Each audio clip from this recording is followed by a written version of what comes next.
เป็นข้อความล่าสุดแก่นหยอกใจเฮามองไปไหลเพื่อลาดยาวเพื่อปิ่นจอมตั้งหักเฮาเพื่อเป็นกุญยาเลวหน้าอุ่นอ่อนหมอลัดย่อมใจปีแก่นลีเกี่ยวอยู่นาเมืองกวนในเพื่อก็เกิดมาอำกึ่งตันตากันสีก็เลก็เปื้อนั้นหักกันเลยอยู่ในน้องว่าในสู่ว่าหักกันเลยอยู่ใน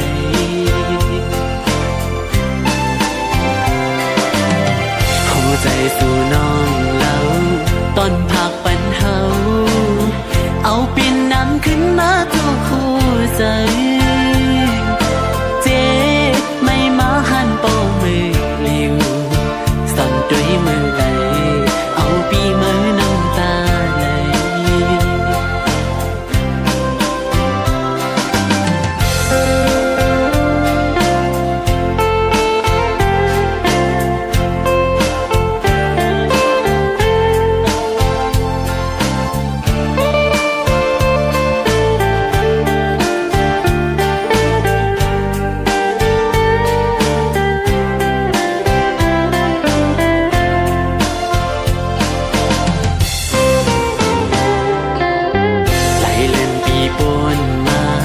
ก็อังจังลื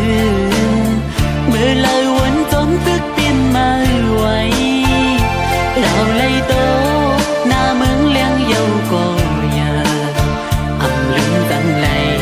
ใจหักใจมีต่อสู้